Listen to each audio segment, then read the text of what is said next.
Voilà, l'interminable tirage au sort de la Ligue des Champions est enfin terminé. C'est pas un grand moment de télé, faut dire ce qui est. Enfin, tirage au sort, faut aussi le dire vite, quand tu vois qu'il y a des équipes qui peuvent tomber dans n'importe quel groupe et d'autres dans deux. Voilà, donc en même temps, il faut faire plaisir aux télés, il faut... enfin bon, bref.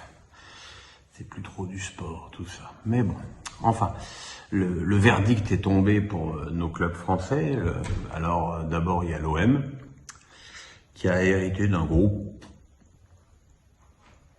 potable, avec surtout l'Eintracht Francfort en tête de série. L'Eintracht de Francfort, qui a gagné l'Europa League l'année dernière, ce qui explique sa présence, mais qui fait un début de saison absolument dégueulasse. Ils ont commencé par en prendre 7 à la maison contre le Bayern, ils ont perdu la Supercoupe contre le Real et ils sont vraiment pas dans une bonne phase. En fait, la vraie tête de série de ce groupe, c'est Tottenham, qui était dans le chapeau 2 et qui fait figure d'écrasant favori de ce groupe.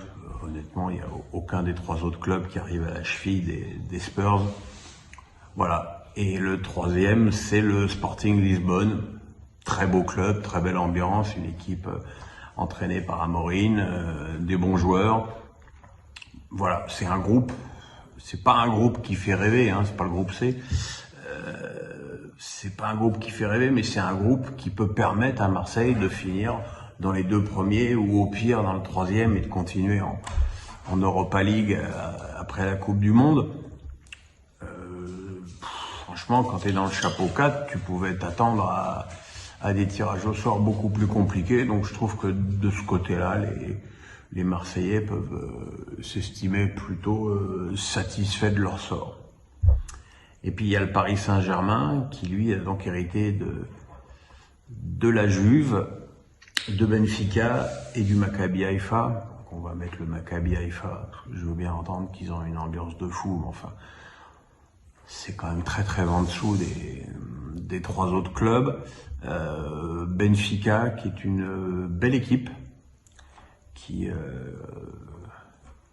a des joueurs expérimentés et qui peut perturber le PSG, par exemple à domicile, mais qui, je pense, sur l'ensemble d'une mini-poule, finira derrière le PSG. Et puis, le gros adversaire, c'est la Juve.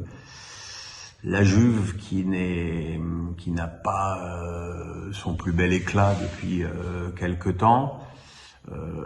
Ronaldo est parti dans la liesse générale, mais bon, il est quand même parti. Voilà, c'est une équipe un peu plus homogène.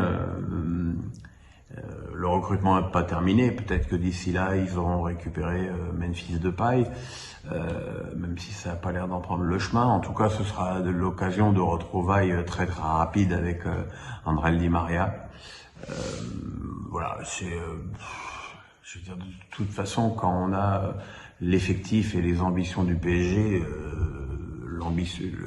la logique voudrait que Paris finisse premier de sa poule, dans cette poule-là comme dans d'autres.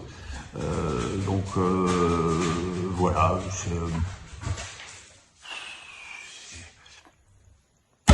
voilà, c'est pas,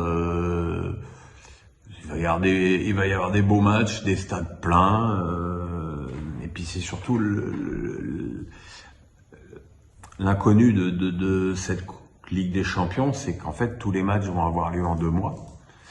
Et ça va donc aller très très très vite et qu'il va falloir être prêt et qu'après il y aura la coupure de la Coupe du Monde et évidemment après la Coupe du Monde ce sera une autre saison qui commencera et qu'on arrête de me dire que c'est pour Messi et Neymar, ce sera pour tous les joueurs qui vont disputer la Coupe du Monde avec des ambitions.